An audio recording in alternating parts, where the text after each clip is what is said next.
You know, they say that boys will be boys. It's just that sometimes you have to grow up and become a man. And when you're a man, you can't be making a fool of yourself in the middle of a Major League Baseball game. What's the deal, boys and girls?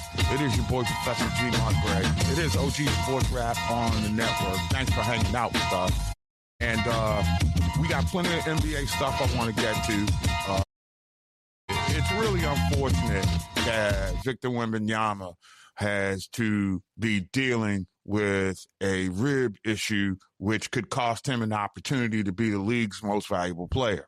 Now, I've said all along, all season, that I thought that with the work that Jaylen Brown had put in with the Boston Celtics, that he is a more than worthy candidate, if not the man, who has a Boston team that was pretty much left for dead. You know, they were a rudderless boat in the water, and all of a sudden he turned into, the captain that he is. So let's just go ahead and understand that. But we will talk about this notion of tanking. We'll talk about injuries derailing the Lakers and what that means for LeBron in the future. And I got plenty of time to get to that between, now and 11 East Coast time, 8 p.m. out West. All right. But I got to go to my passion here for a second, y'all. And I am an MLB bro guy. Baseball means a lot to me. And when I see the dwindling number of Black American players, especially being replaced by the Hispanic players, and Hispanic players making jackasses of themselves, they need to be called out too. All right. And there's no excuse for anything that went down in Atlanta last night. I mean, it's just ridiculous. Well, I'm sorry. It was in Anaheim. It was in SoCal. Braves win the game 7-2, but the ejection of pitchers Ronaldo Lopez and Angels designated hitter Jorge Soler is something that can't be talked about enough. That is ignorance, okay? I don't know how you say ignorance in Spanish, and I don't want to paint a broad brush, but see, what's happening now that I got a beef with the embracing of the Hispanic player and their culture and their passion, and they're showing people up. I mean, the bat flip is a diss. Now, you can say all you want. I can be an OG and whatever. I'll talk to my boy Manny Brown about that in just a little while. But I've had enough. All the unnecessary gestures. Not that baseball has ever been truly a gentleman's game. I ain't trying to make it golf. Where there's, protocols that you got to follow, your collared shirt, standing so that the person who is teeing off or hitting the ball, you're not in their line of sight on their backswing. I get all that. But this is ridiculous.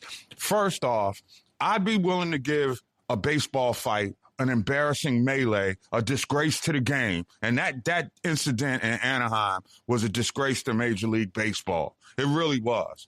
And in case you missed it, Soler hit a home run in the first inning. It was a 2-run shot. Then he got hit by a pitch in the third. Let's talk about that for a second, because we talking about a baseball protocol that needs to go away. All right, that's too damn old school. Hey, look, sometimes when a dude hits a home run off of you, you tip your hat as a pitcher, you come back and you try to strike him out. We've gotten into an era as baseball players or as baseball fans to accept the fact that if somebody hits a pitch and knocks it over the ballpark, now the pitcher has license, and pitchers who are throwing in the areas of high 90s now, because your ass ain't getting into the major leagues throwing, 75 no more. All right, the days of, Tommy John, Ross, Grimsley, those dudes, that ain't happening. You got to throw heat. So, hey, look, when Ronaldo Lopez goes out and just arbitrarily throws at Soler, hey, I'm talking a 1 week suspension. Forget that. The game is too damn dangerous to have hothead pitchers, many of whom are Hispanic and are given a pass because it's their passion. You want passion? All right, go salsa dancing. All right, Don't be throwing at anybody's head. That's just ignorant. And it's been going on for years. And it's got to stop. Even to the extent, and I did the damn story for MLB Bro last year, when the San Francisco Giants can find a way to put a monument up for Juan Marichal, who took a baseball bat and hit John Roseboro with the Dodgers in the head back in the day. All right? And it's been going on too long. You know, you can't embrace one person's culture, one people's flair, and then disrespect the others. Because let's be clear for a second. As discriminated as the Black American baseball player is in Major League Baseball right now, you don't see the few black pitchers who are in the game out trying to throw at somebody's head, you know, which was condoned by your Hall of Fame boy from the Dominican Republic, Pedro Martinez, who's lauded for it, you know, talking about throwing at people's heads. It has gotten to the point where baseball needs to fix this, okay? There needs to be major league sanctions when people are just throwing the ball at somebody because they caught up, because he hit a home run off of him and he flipped his bat. Hey, then if that's a beef, everybody ought to do gentleman's clause. Don't flip the bat. All right? And if this had been, and I'm just going to throw a couple names out there just as examples. If this had been a melee between, say, Mookie Betts and Aaron Judge, it would be, something like an act of God. People would have rained down on the Black American players like they were second-class citizens, right? But no, our Hispanic brethren can embarrass the game and it be called what? Passion. That's not passion. That's foolishness. That's not foolishness either. It's dangerous. I mean, you're throwing 95 miles an hour and you hit somebody in the wrong place. That's just not cool. So this old school notion of, players policing themselves by throwing, stones, cinders, if you will, because I'm telling you, man, a 95 mile an hour major league pitch, fastball, you know what that is? That's a weapon, right? And if you use the human body, it would be a weapon of mass destruction. You can break a rib. You can give somebody a concussion. You can kill somebody with a baseball. The old school stuff right there has got to stop. I'm sorry. Now, I'm with tradition, okay? I'm with, I'm to be honest with you, I'm with the human element in umpiring. I get that, a bunch of my colleagues aren't, but there's always been a romantic quality about baseball. I get with the money on the line these days and all that betting and stuff, right? You don't want to outlaw certain vestiges of the game. But what happened last night was ignorant and disrespectful, okay? And I know there's some SoCal fans that kind of enjoyed the brawl, but somebody needs to have a talk with Braves manager Walt Weiss too.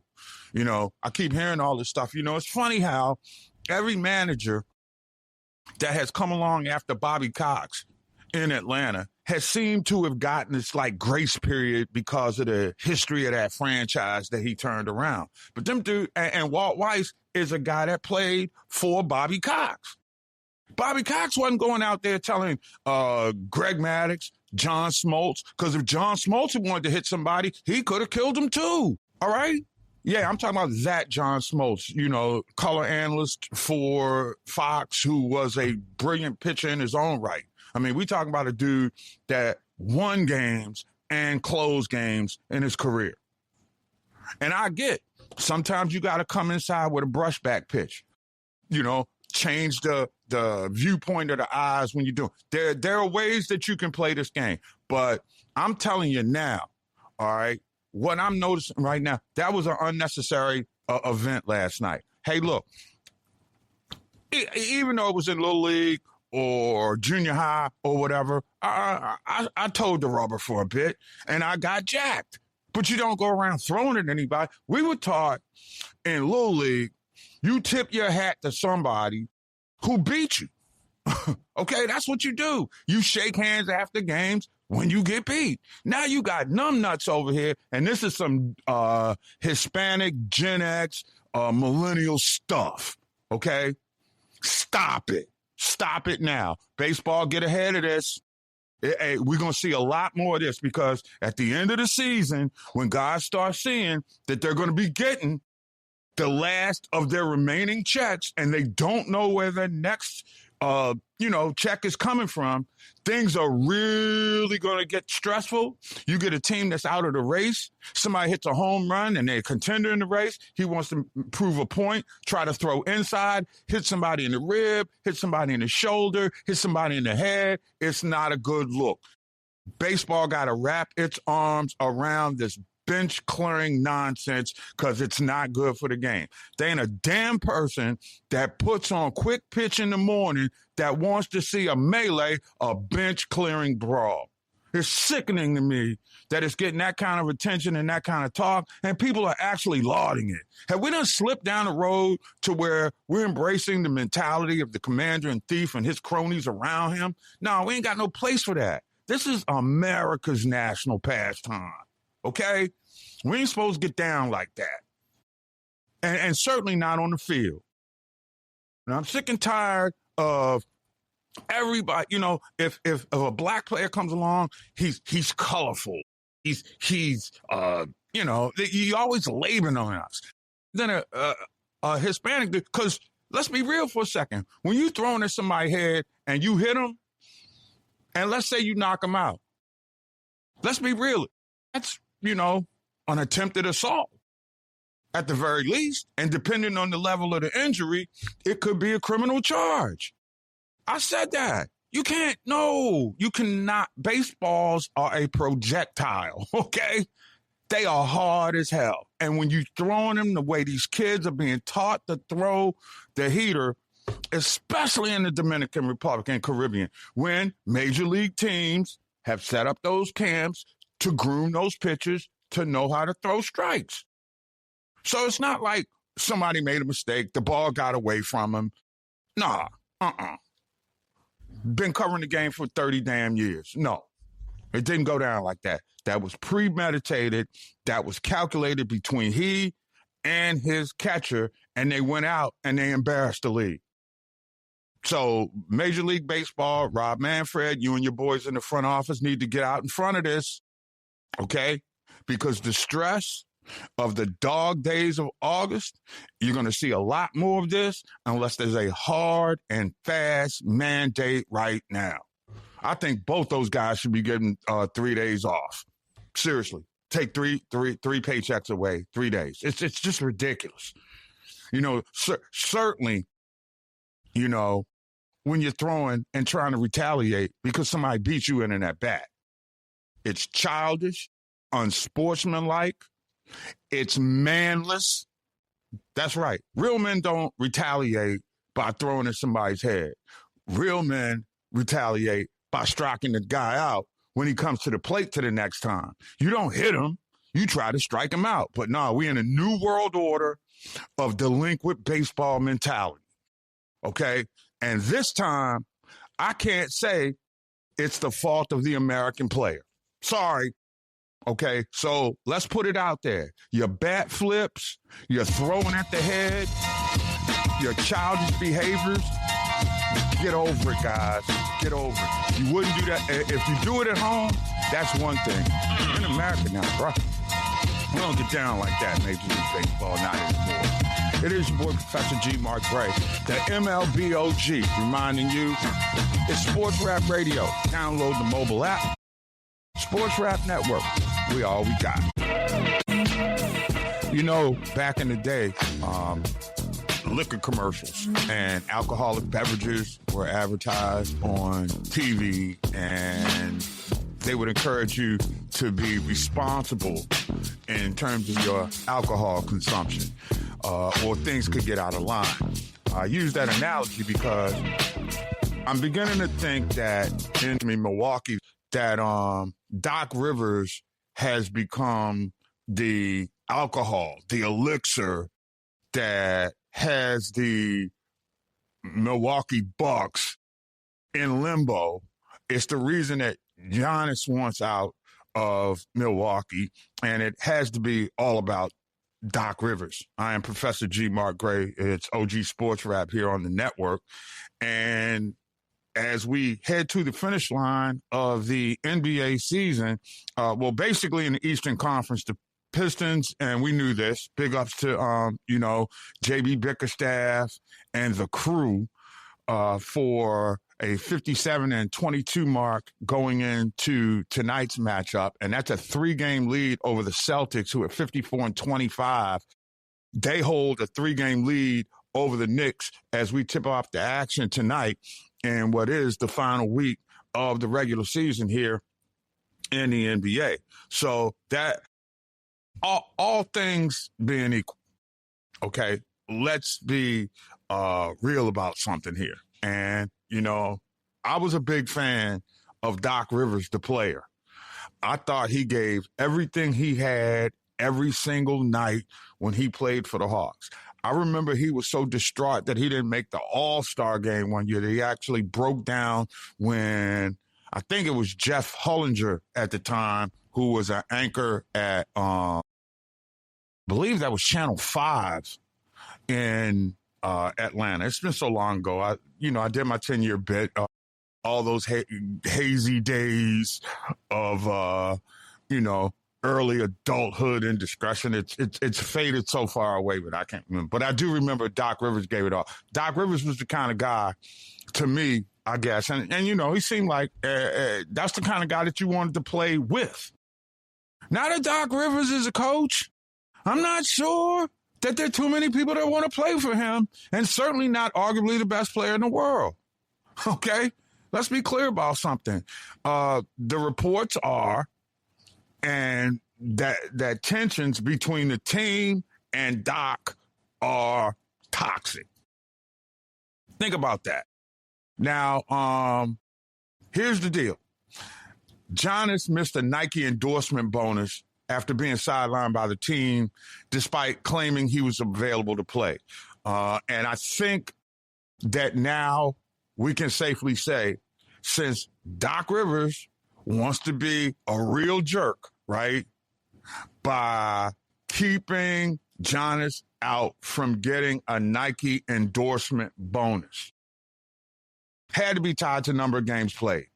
He can't help it that he was hurt. If he was ready to play and Doc kept him out, which I could see Doc being petty enough to do, that's why don't nobody like Doc. Look, this probably is going to be Doc Rivers' last coaching job in the NBA. And he seems to be a guy that would probably fit right in on the NBC crew in some capacity. I don't know if the game has passed Doc Rivers by, though I think it has. He is a great basketball mind. But the great coaches are like mental philosophers. And who do I bring up as coaches like that? The two greatest coaches in the NBA of my lifetime, all right, were Pat Riley with the Lakers. Now, granted, he had Magic and Worthy and Kareem. I mean, Michael Cooper coming off the bench. And at that time, Jerry Buss was the kind of guy, we need this dude to get over the hump. We're going to trade these assets. We're going to get it, and we're going to keep it moving. Michael Thompson was one of those guys that they picked up like that and helped them to win a championship and the like. But nobody, absolutely nobody likes Doc Rivers. I'm sorry. He's that old dude that's like, stay off my lawn. Well, you can't tell a bunch of young players, young, gifted, talented, damn near billionaire players, you just can't treat them the way you were treated back in your day. It's not working like that, okay? It's just that has happened already. And so Doc got to move with the times, or to me, just move into broadcasting. Just talk about the game that you see. But Doc Rivers' problem is, hate to be this way, Doc, you can't lead men anymore. You know why? Because your troops don't believe in you. It's almost like he is the Pete Hegseth of the NBA. All right? Less the racism. But when you start just trying to impose your primitive, archaic rules, this is how we did it in the old school. You got one of the greatest players of all time. Make no mistake about it. And Giannis really, if it wasn't for at least what I see and what I hear, if Doc wasn't such a jerk, then maybe Giannis would want to stick around. Hey, look, and the Bucks as a franchise are not going to be good without Giannis. Okay? So here's the deal now. We've now come to the moment where there's no turning back. No turning back. If the relationship, and see, this is where Doc has to be the adult in the room. Recognize what you got. Any coach will tell you worth a damn. You treat your stars better than you do the rank and file, because those are the dudes that are going to make you your money, get you into the playoffs, and put you in position to win a championship. Doc don't get that. I don't know what happened to Doc Rivers. Really. Doc Rivers become a madman. And let's be clear. The last thing you do with a player like Giannis, his character, wow. You're gonna keep him from making that money. Okay. You blew that one.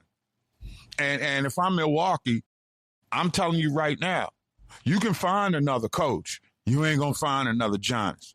So y'all got to make the move. Now, I'm going to be honest with you. As a Knicks fan, I've been wanting Giannis for the last 2 years.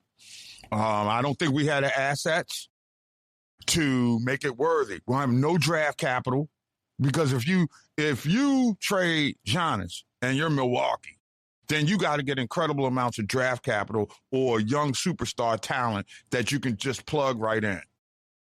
That's basically what's going on here right now. So, when the demise of the Bucks happens and the implosion has begun, self-imposed implosion, if you will, all right, it's going to be Doc Rivers' fault. And look, black coaches get scrutinized over here by me as hard as any white coach would. And I'm looking at Doc Rivers based upon having a talent like Giannis. He is underachieved. Sorry. Yeah. Hey, I'm a professor. I give people grades. And quite frankly, right now, Doc went from I'd make him a career A- coach. I'd have put him on that A line. He'd have been probably around there about 90% in terms of being all time. Now, he's lost it for me. He's stuck around too long. I can't even rightly, even on a curve, give Doc Rivers' career as a head basketball coach more than a B. And with the way that he's handling this situation right now, is B-. I'm just telling you how it is. He's drifting towards C. He's surly. He's uncooperative. He doesn't want to retrofit his philosophy into the game of today. That's what you do when you're a leader. You modify. You change because of the way that your roster is constructed, and it can change on the fly during the season when you start losing players. And in all fairness, it would be safe to say Giannis is injury prone. But the way that Doc Rivers handles people right now is really what the problem is. All right, so that's where we are. A couple other tidbits making headline in the association this evening. Lakers already out, and you probably heard this by now. Luka Doncic has a bad hamstring. He may not play for the rest of the season. He may not rest of the regular season, and he may not even be able to qualify for postseason honors because of health, which is another indicator of how when you get bonuses and stuff like that, the owners, through league rules, will be able to cut back on the amount of money that they paying the players. That's just how that works. I mean, if you got an opportunity and there's a clause in the contract where if you first or second team all NBA and you can't make the threshold to play the games because of a coaching decision, that's another way that these coaches are going to start, trying to manipulate the game time for the holding on to the bonus. We've seen that. There could be some load management that's kind of on the down low by the coaches because, let's be real for a second, the coaches in his rotations dictate how much time you're going to get and whether or not you're going to qualify for the mandated league levels to get your postseason bonus money. And I think what Doc is he's capitulating too much to management. And I'm pretty damn sure that Doc Rivers, the player, who was one of the leaders of the Hawks back when he played down there, I don't think that he would be too kindly if he was coming up on an assist total. And at the time, Mike Fratello would have told him, I'm going to sit you down for a couple of days for load management. I wonder how Doc Rivers, the player, would have taken that from Mike Fratello, the coach. Just saying, because they had a checkered relationship down there after a while. I mean, as soon as Fratello was basically let go, Doc started berating him on television, blaming him. He's like, he never wants to accept his responsibility for how we didn't achieve. Well, I think, to me, what I'm seeing right now is Doc Rivers' manifestation of his Mike Fratello inner child. That's what I'm seeing. And I never thought that I would feel this way about Doc Rivers. Doc Rivers is a basketball hypocrite, period, point blank, end of sentence. You try to be cool with the fellas because you played the game, but you old school.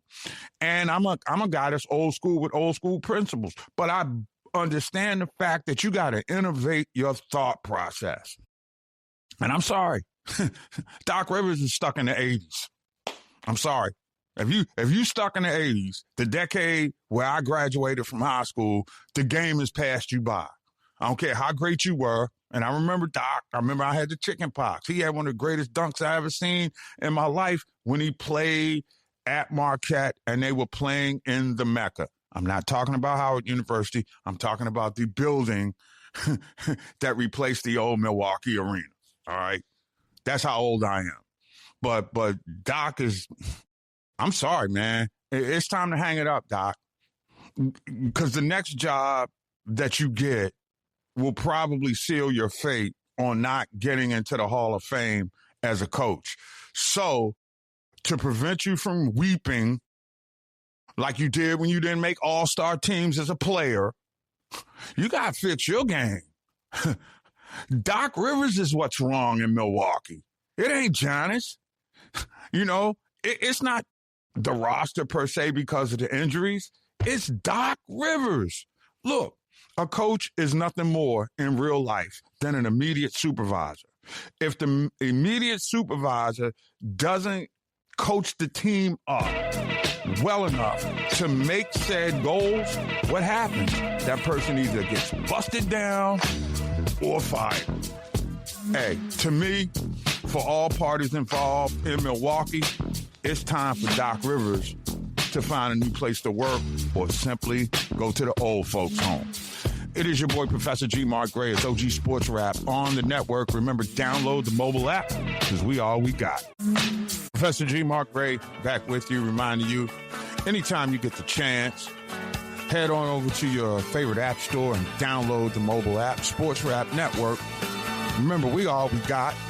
And I'm doing the work of the Lord for you every single night. 9/11 East Coast time, 6 to 8 out west. Thanks for hanging out with you.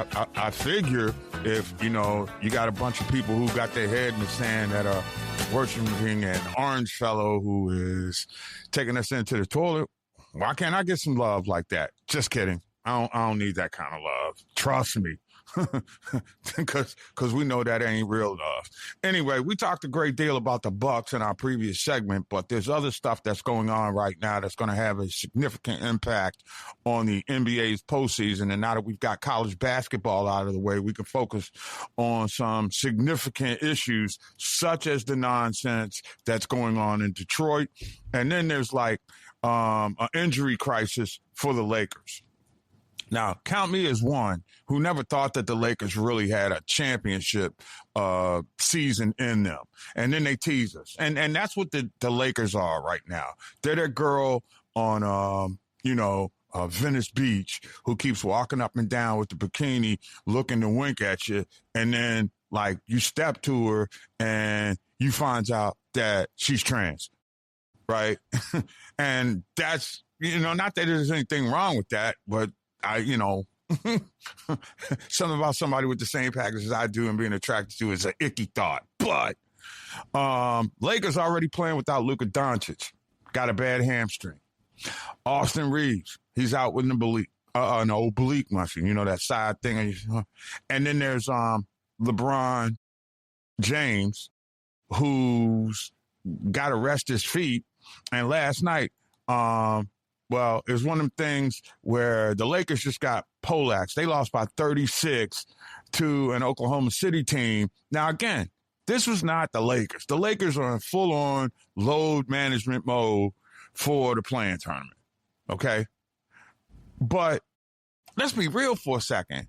I mean, you lose by 36. I mean, what is going on here? I'm just not used to seeing, this a team like the Lakers just sort of almost collapse from within.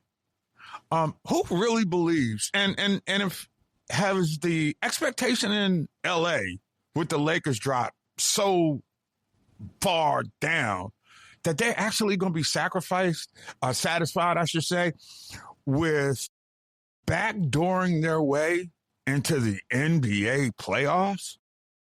Just think about that. The Lakers. I mean, we talking Jerry West, we talking Kareem Abdul-Jabbar, we talking Magic and Showtime, we talking about Kobe and Shaq, and now we talking about backdooring into the playoffs?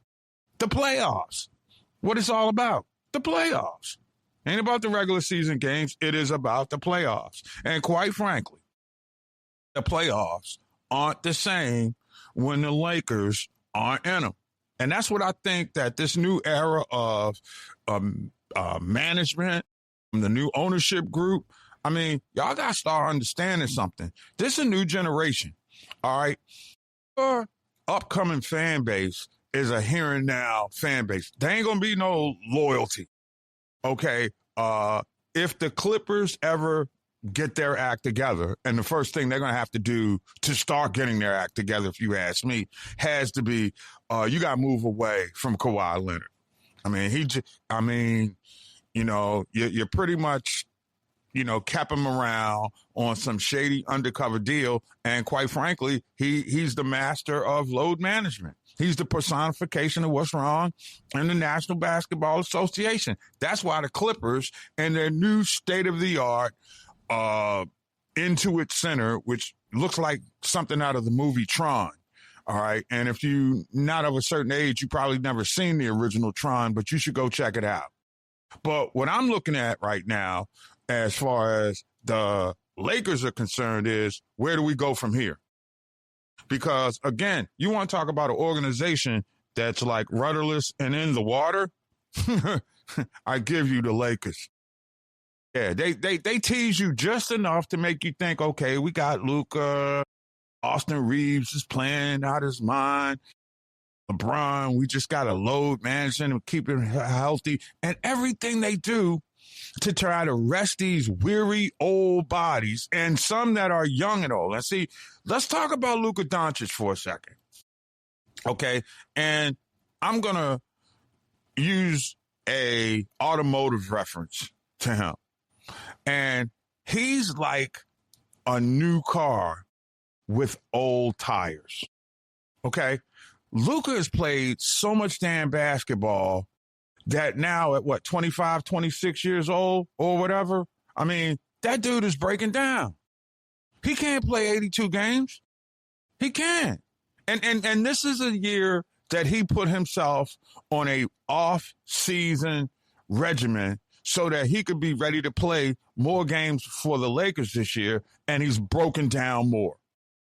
So, to me, whatever they're doing in Europe right now, hey, dear NBA, Hey, dear colleges, but the colleges can work with the foreign player right now a lot better. You got NIL money. They can make the NIL money. They can get a college education. Then they can go home and do something other than basketball with the rest of their life if they don't have a league in their nation. All right. So I get that.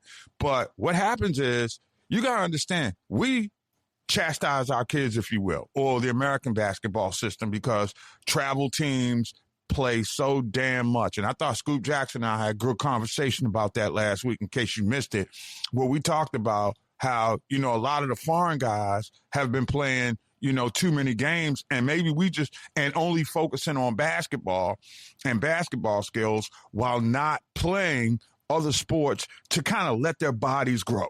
A lot of great players, and I think there's a player, Dave Winfield, of some renown. You might have heard of him. Guy that was drafted in 3 sports in the first round and decided to make his way into Major League Baseball. Yeah, that Dave Winfield. We don't have that anymore. We don't have the Coach Primes. We don't have the Bo Jacksons, where guys played all sports. They got different muscles to create various levels of muscle memory when you're playing in said sport. I mean, we growing up, we all did everything. I played a little baseball, wasn't that good in basketball, but I would go out and run when they needed an extra pickup player. I took my shots. We played football, believe it or not, in recreation centers, right? We played indoor football. We played a lot of different stuff. We swam in the summers. We rode bikes and stuff like that. This generation is so ball specific that when they get outside their realm, their bodies start breaking down. And I think that's what happened to Luka, because what was he, pro at 15? So effectively you getting, a dude that's in damn near the peak of his career, and everything is downhill. And that gives me Luka. We know he can get you 40 on any given night, but we also know that after that night, he may miss the next 20 games. And the best ability in sports is your availability to play. And you can't count on Luka. You simply can't. Now, he was a big deal, when they were down and pushing towards the championship in Dallas. But some people, and I don't think that Luka is not working out. I don't think that Luka's not putting in the offseason conditioning because he knew he had to play with LeBron. I just think that Luka may be 26, but in basketball years, he's 40. And this is why you see him out at the end of the season, when this is the time of the year that Luka was brought to the Lakers for. And he's not there. And he's hurt, with a hamstring going into the playoffs. He will not be right during the playoffs. So, Laker fan, if you're expecting an epiphany from Luka, that ain't happening. Okay? Like I said, the best ability is availability, and there's not enough tread left on the tire.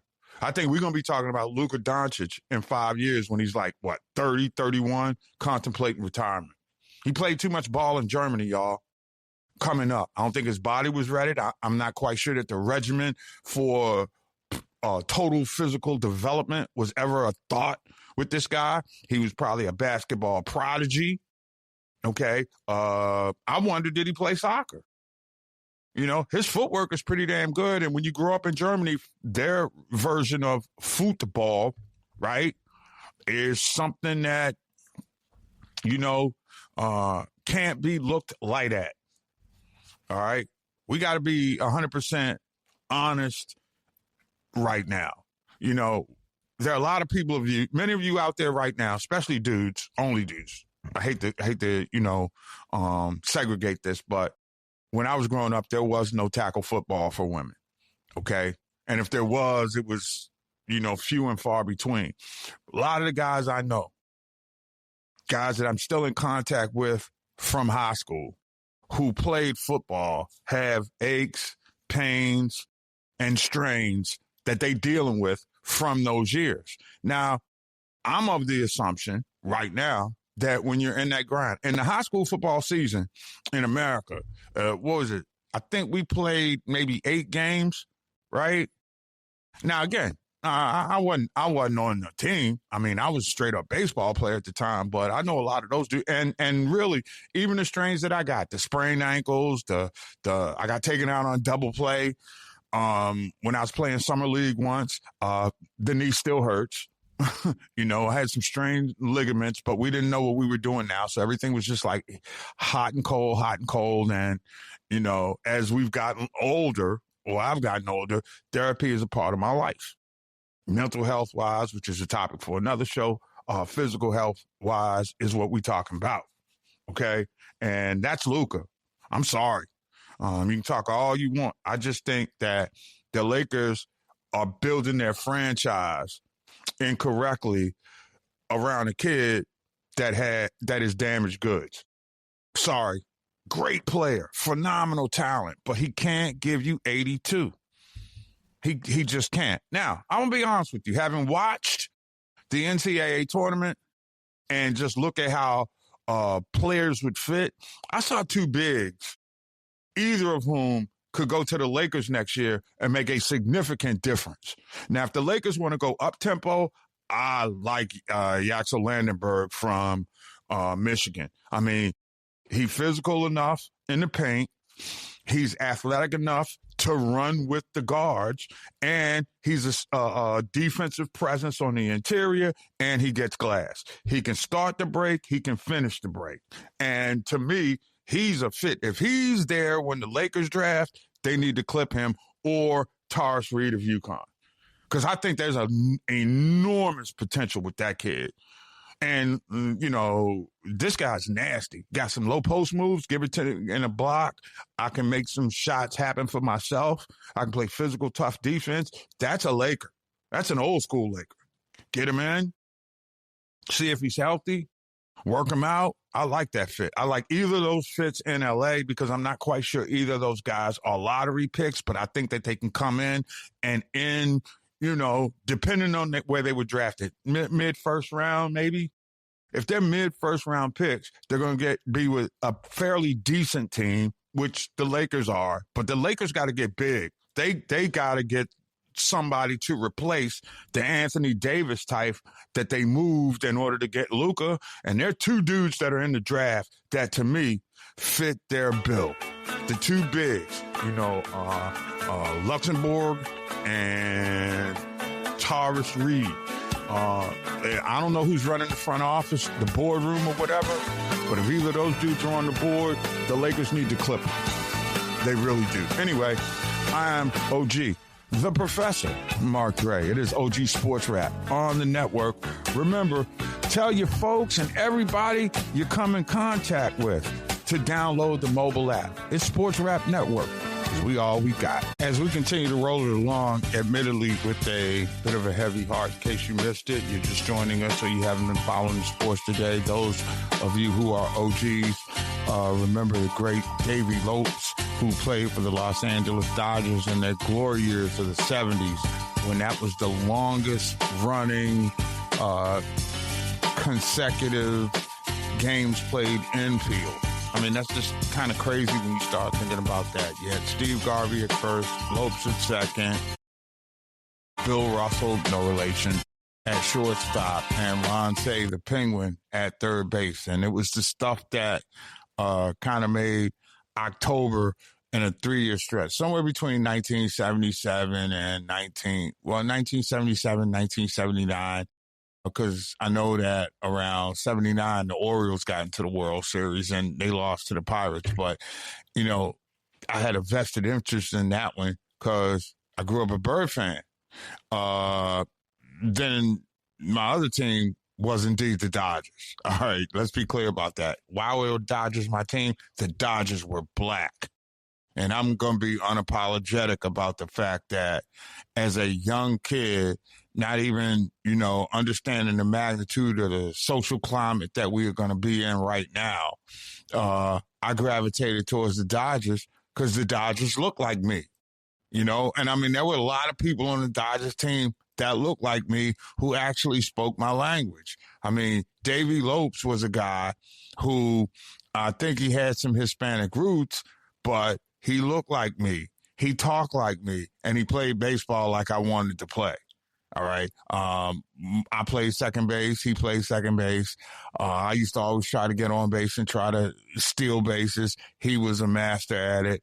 I mean, you know, there's signature people that you kind of follow, you kind of idolize, you know, and from baseball standpoint, that was one of my role models, kind of like Brian Gumbel was one of my role models when I decided that this was going to be the vocation that I would try to, make a career path into. So we efforting right now to track down some analysts who can give us some perspective. We'll probably revisit it again tomorrow, but when you get right down to it, the longest running infield in Major League Baseball history, they played together for 8.5 seasons.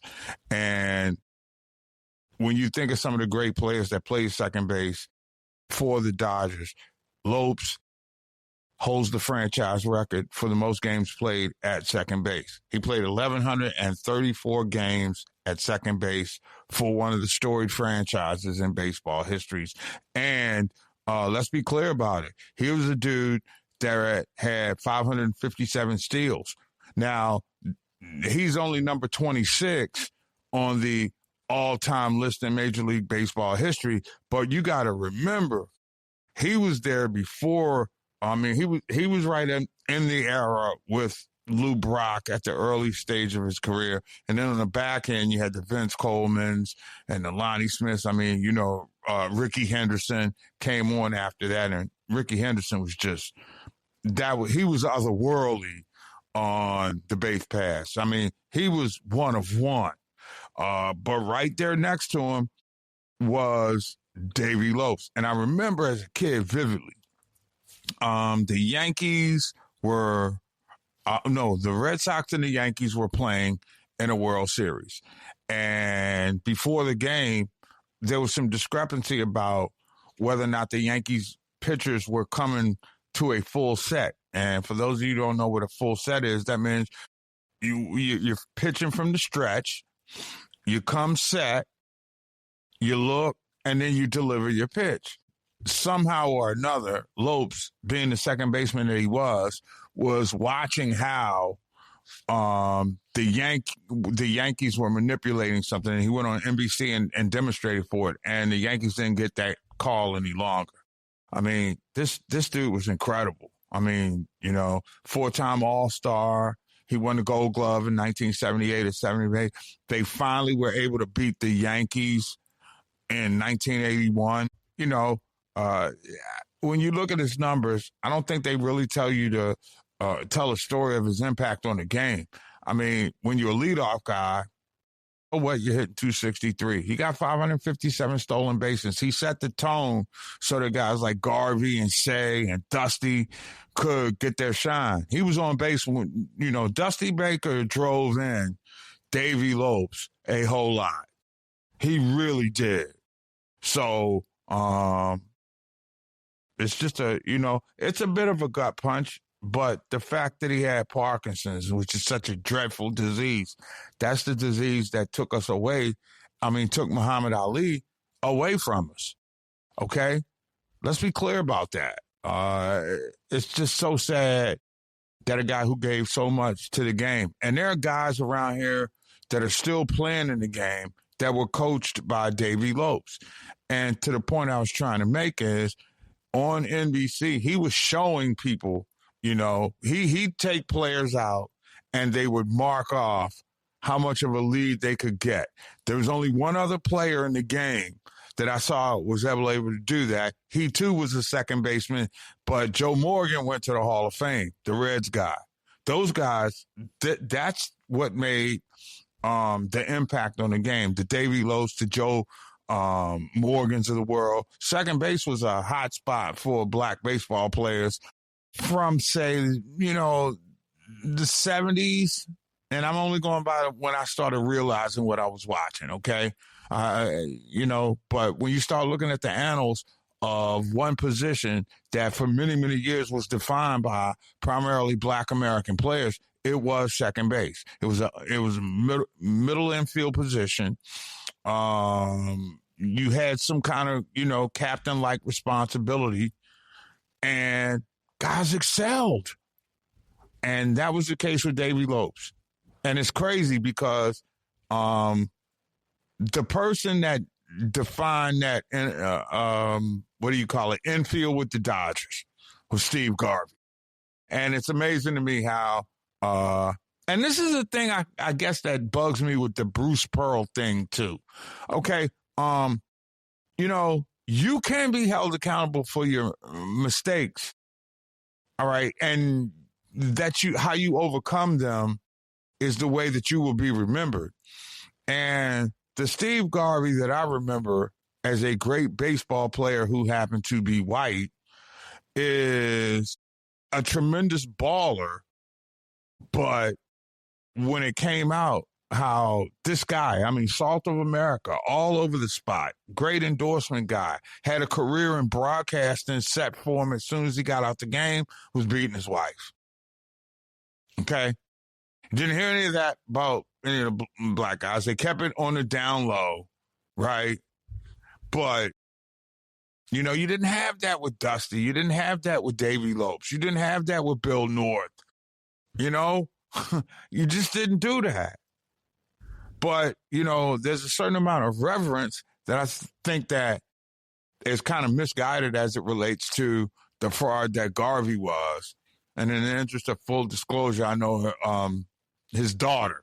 So let's just put that out there for what it is and leave it alone. But Davey Lopes, in many respects, despite being, the lone brother in that infield, was the guy that kept the glue together. And I can't think of a more leadership-oriented second baseman, because when you're controlling the dynamics in the middle of the infield, you're basically controlling the dynamics of the game. Okay? So that was a burden that he had. He had to set the tone as a catalyst.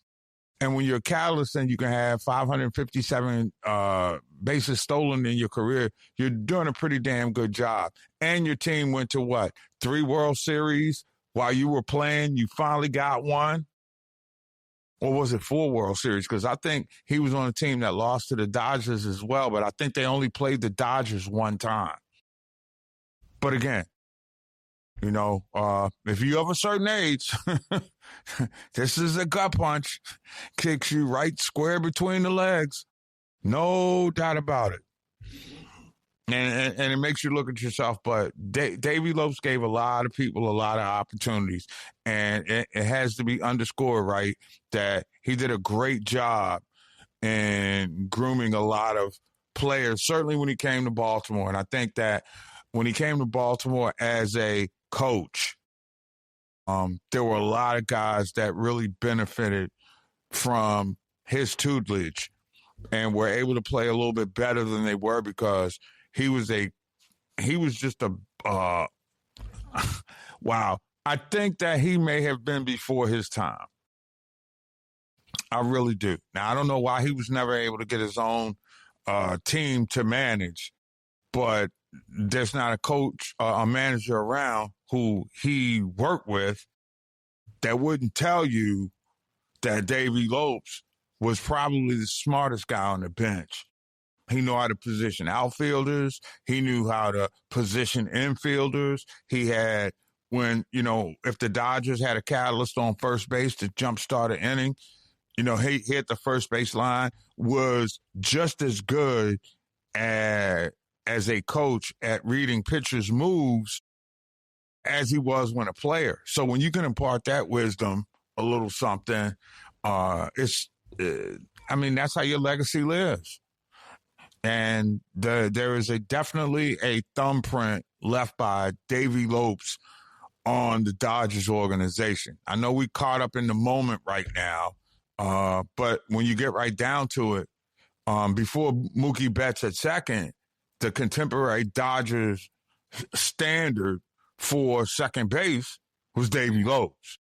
Now, Davey Lopes didn't have the power that Mookie Betts has, but that's a tough one because Mookie is pretty damn good with the glove. But I think that Davey Lopes might be slightly better. But remember, Mookie gives you an extra player because he can play infield and outfield, and Davey Lopes didn't play in the outfield. But other than that, I don't know if I've seen a more dynamic player at second base, not named Mookie Betts, than in the 50-some years that I've been watching the Dodgers on TV. And as a baseball fan, he's the standard bearer for me, Davey Lopes. And again, I am a prisoner of my youth. Make no mistake about it. Baseball was a big, big thing on TV back then. You used to see the Dodgers all the time. Heck, I saw more Dodgers games as a child than I did Yankee games because it was like the Yankee games were being held hostage in New York. They rarely, if ever, were on national TV until they got to the playoffs. Dodgers were on all the time.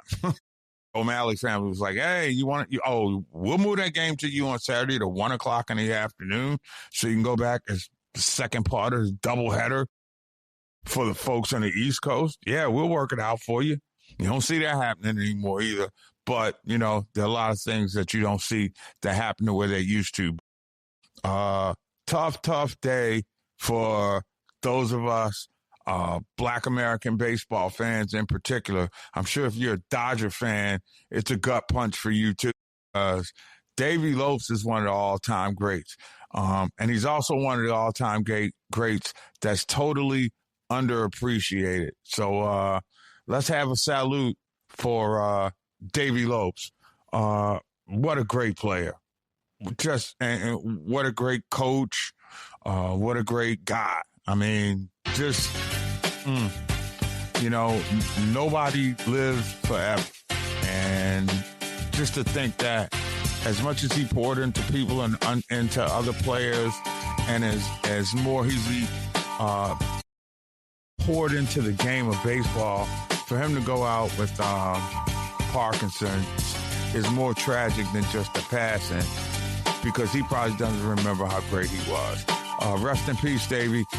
See you on the other side of glory, my friend.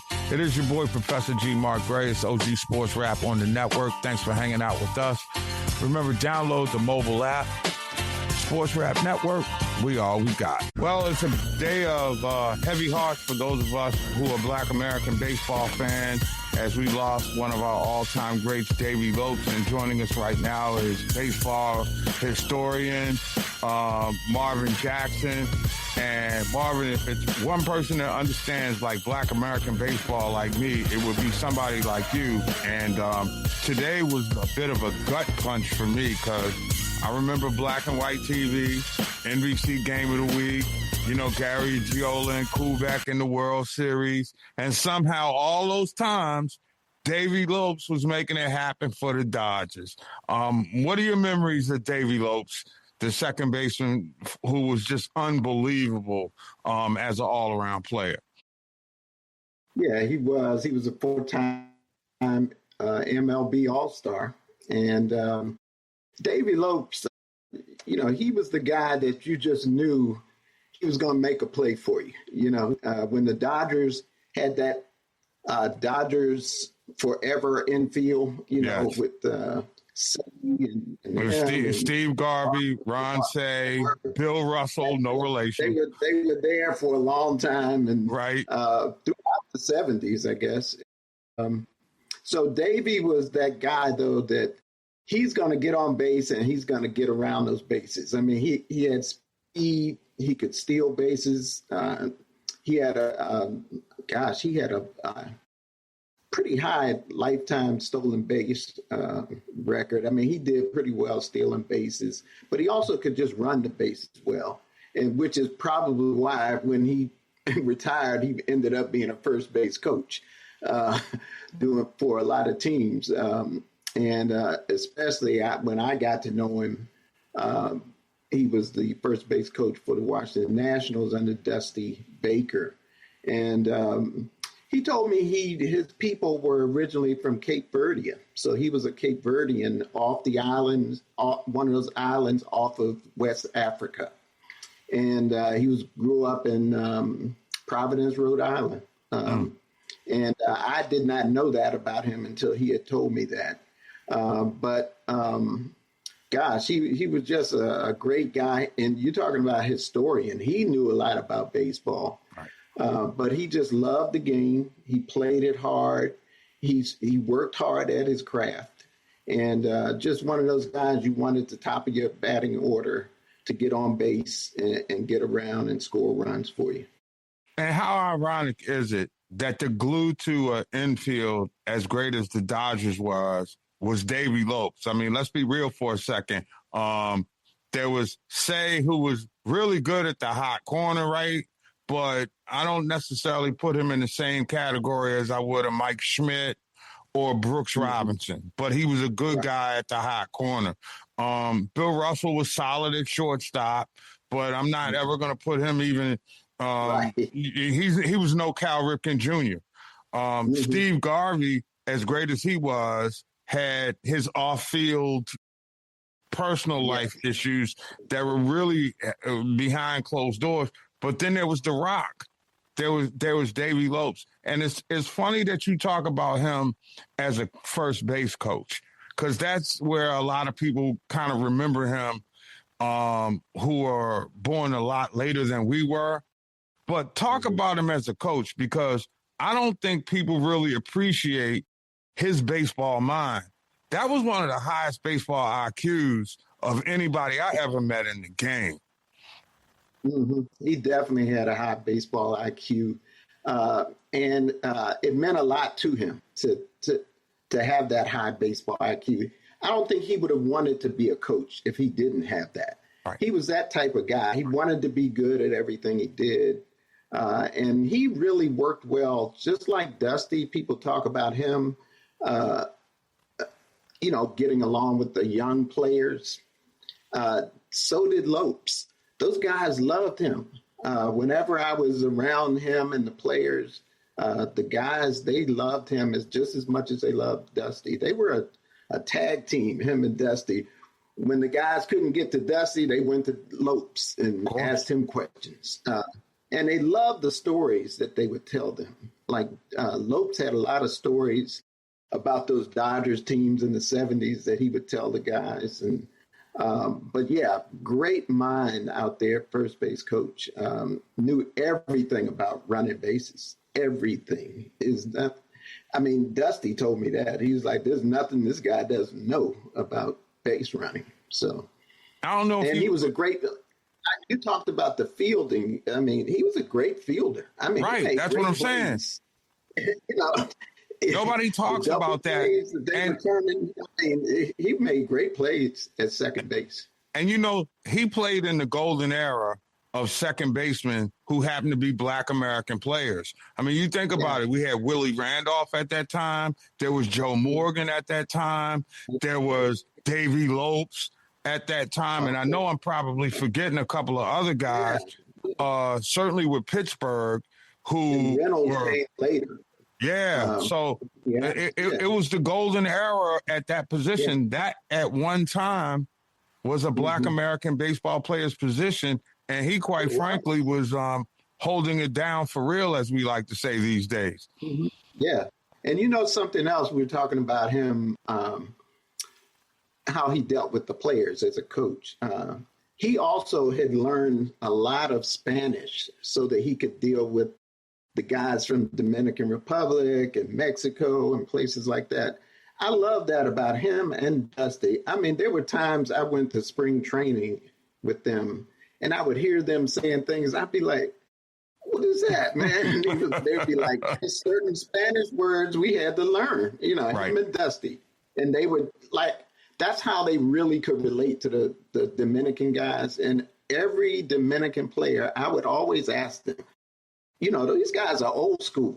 How do you feel about them coaching you? They're like, we love them. We don't care that they're old school.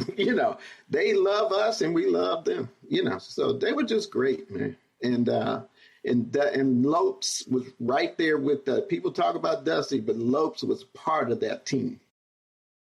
Marvin Jackson joins us. He is a baseball historian. And plug your show for a second, my friend, because I know you holding it down both on local airwaves as well as YouTube, right? Yeah. Well, during football season, it's Sideline Report covering the Commanders and the NFL. And then, of course, baseball season, it's Around the Diamond. And that's baseball. We're covering stuff. And we're going to be starting up Around the Diamond pretty soon in the next couple of weeks. So, and that's on CTV. CTV, I guess, Xfinity 76. And then it's also, Xfinity 76. And then Channel 76 42, locally here in the DMV. Verizon 42. And then that's in Prince George's and Montgomery. Usually the show starts, it's on 7:30 on Wednesdays and 6 o'clock on Thursdays, 7:30 p.m. Yeah, check it out. If you're a baseball junkie like us, you never know who's going to pass through that program. Of course, I'm going to have Mark Gray on, Absolutely. I got to make a cameo appearance at least once a season, right? Always once. Anyway, but back to Davey. He was so understated that I'm pretty sure he would be uncomfortable if I asked him this question. But what do you think his lasting impact is? I mean, this was a dude that was, as we like to say, he was like that, but he was so humble that I got the sense that he was reluctant to sort of embrace how much those of us really appreciated him. It kind of took him back. You knew him look a lot better than I did. Am I too far off on that?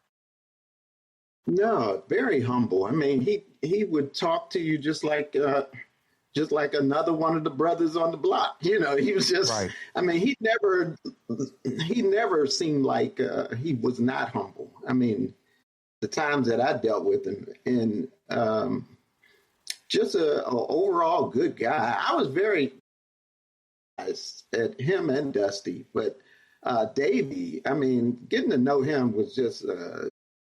And like you said, we used to watch him on TV, it's like, right. And then getting to know him, it was just so cool.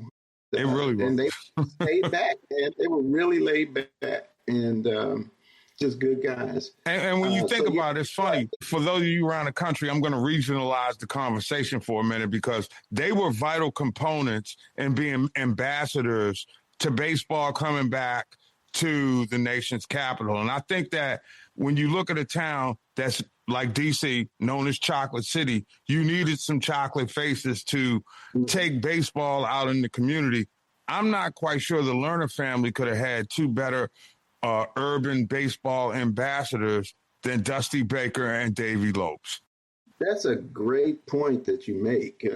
I just thought it was great for me having them here. And I said the same thing to Lopes, and he felt that, he didn't even think about it, but he said, yeah, I guess you're making a good point, but, he was so humble that it wasn't even a big deal to him. He was just a baseball coach, you know what I'm saying? So it didn't matter. But he said he appreciated that I said that, to him.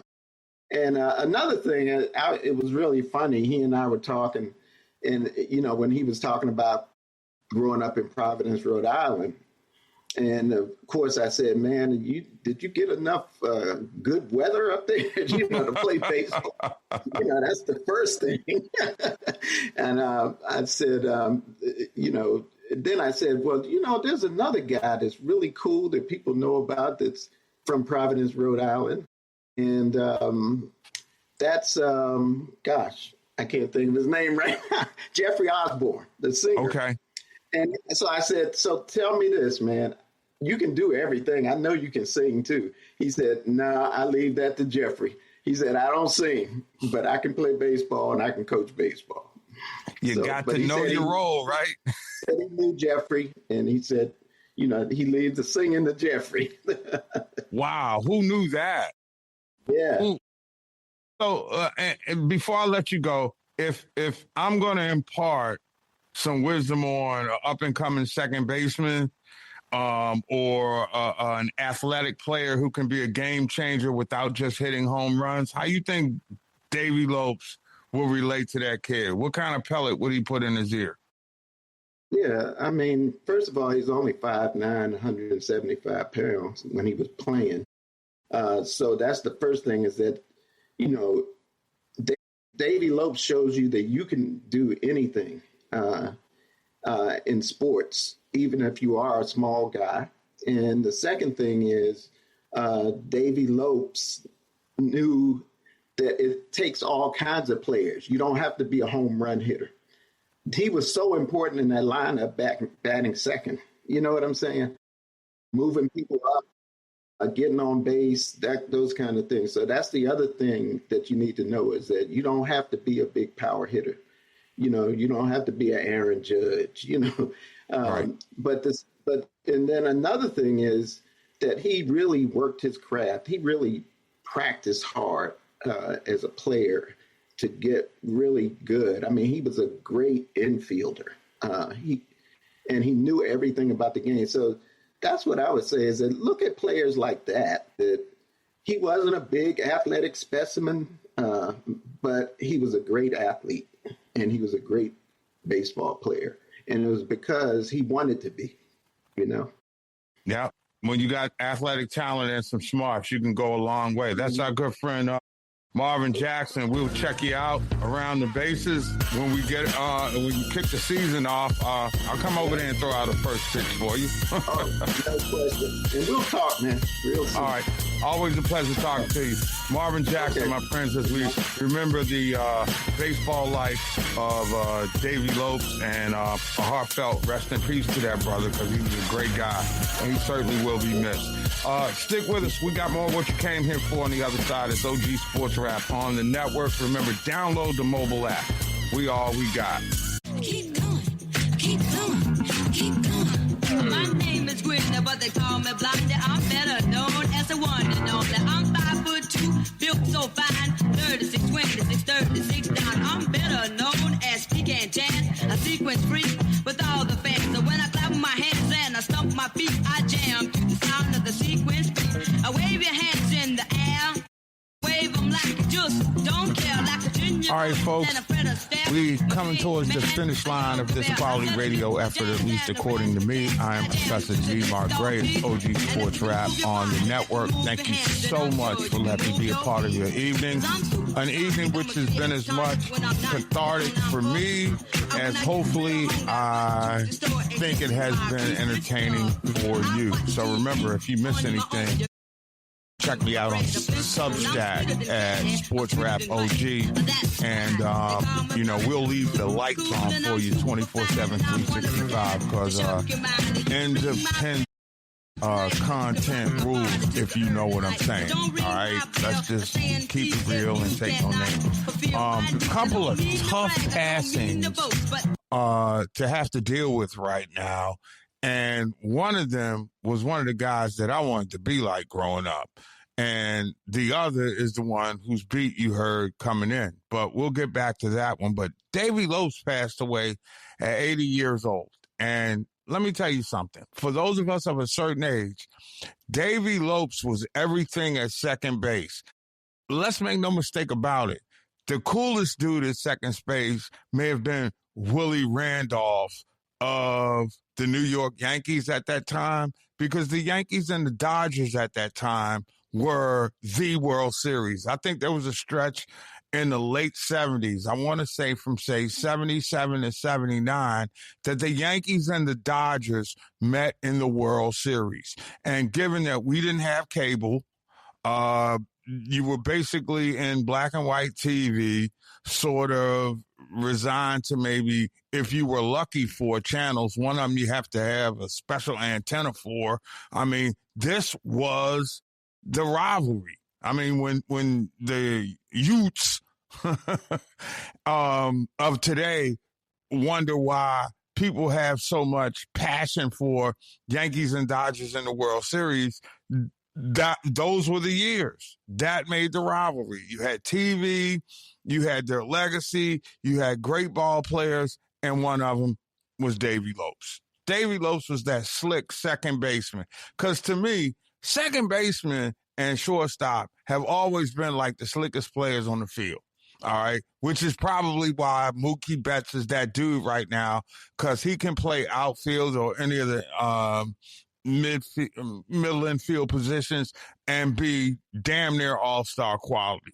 All right, let's be clear about that. And I don't mean that as a diss, but I mean as an all-around player, he's already etched his place in the Hall of Fame.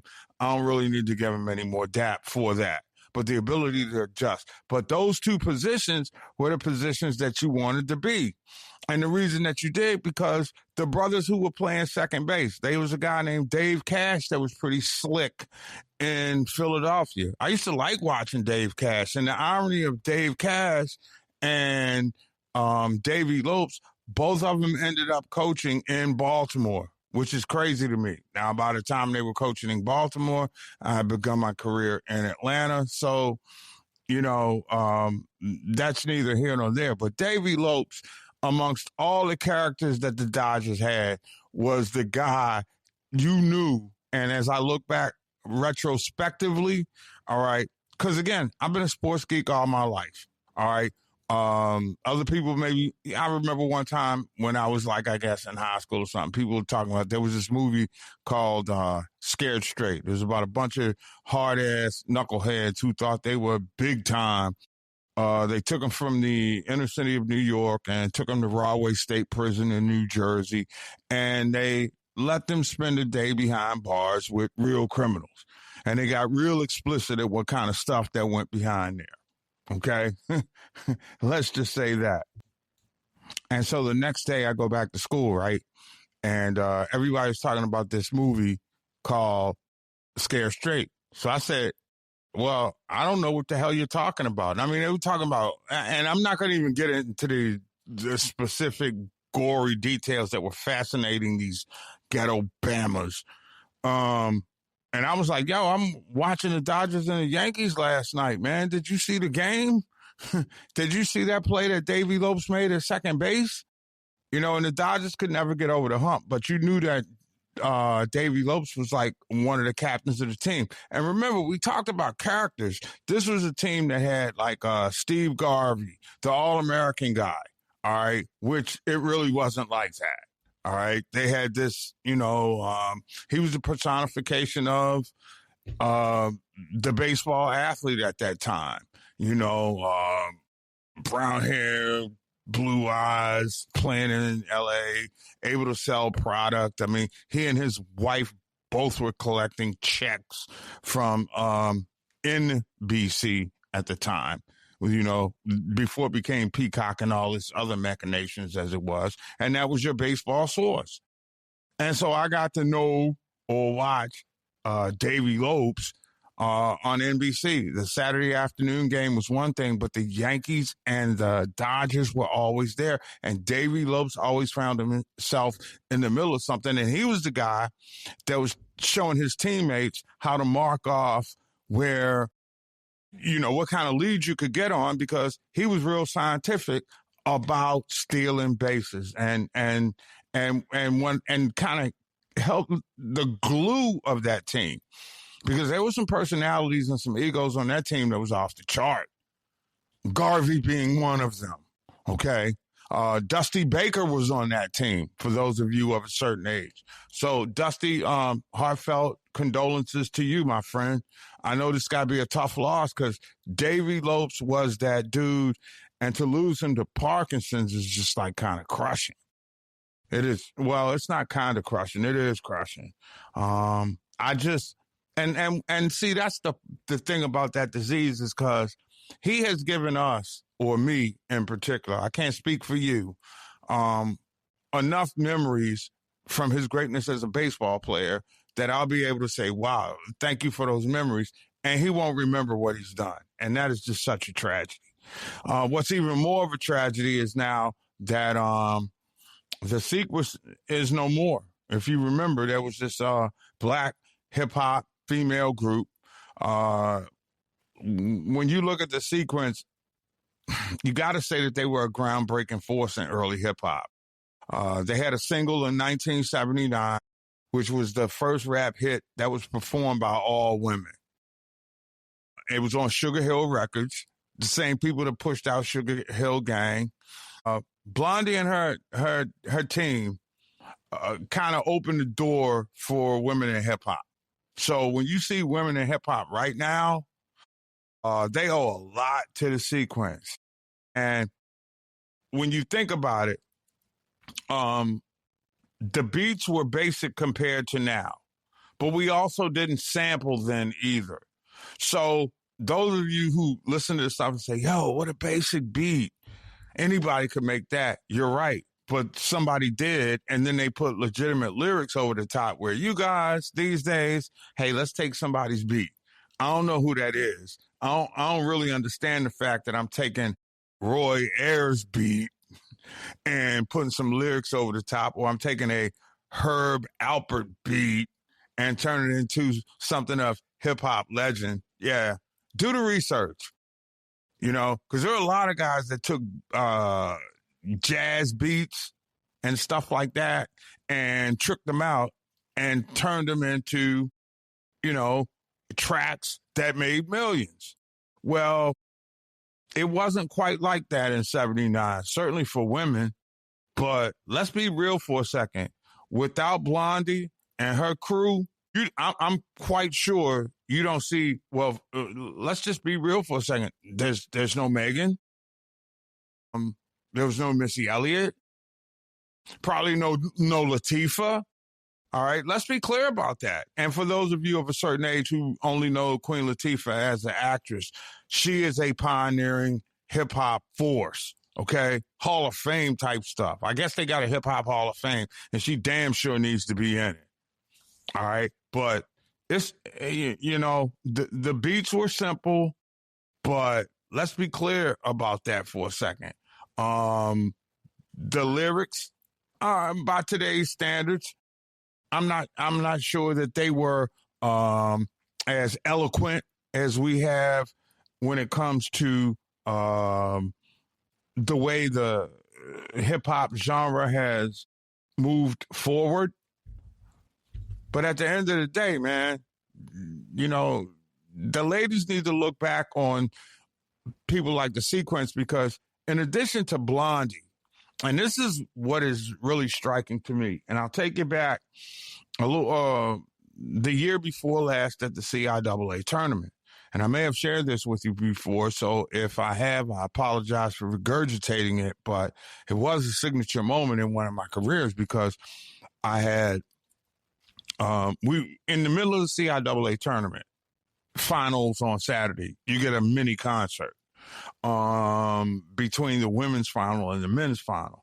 And in 2025, we were supposed to have Angie B, right?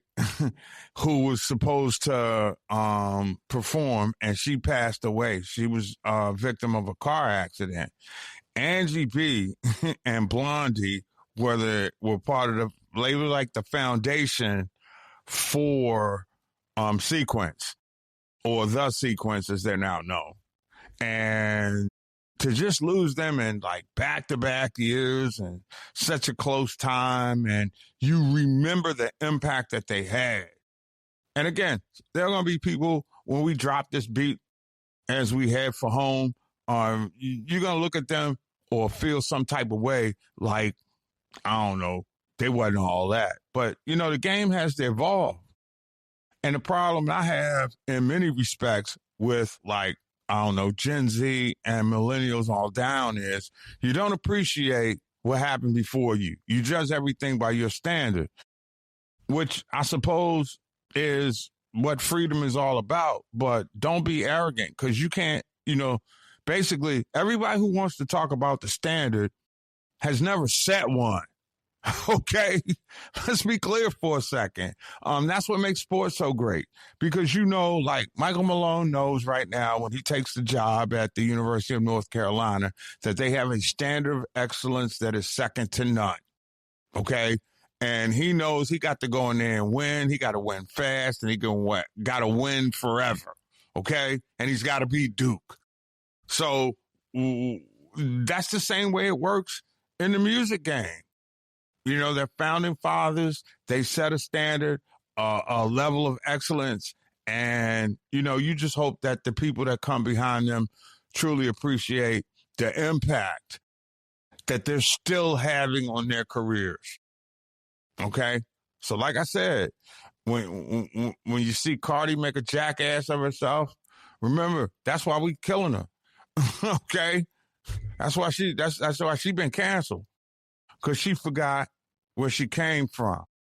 And probably doesn't even know it because she's an idiot. So when deportation comes, get the hell out of here. Anyway, you know something? I think on a night like this, I'm going to let Sequence take you home. Thanks for hanging out with your boy, Professor G. Mark Ray. It's OG Sports Rap on the network. It's been a heavy-hearted day when you lose Davey Lopes, you lose Blondie from Sequence. This is a tough time, but, you know, we got more of what you came here for on the other side, as tomorrow is definitely a new day. But again, rest in peace, Blondie. Hopefully you and Andy B can drop some lyrics together and then, you know, send them to me by osmosis and I'll get them out to your fans. Thanks for hanging out with us. I'm Professor G. Margray. It's OG Sports Rap on the network. Remember, download the mobile app because we all we got.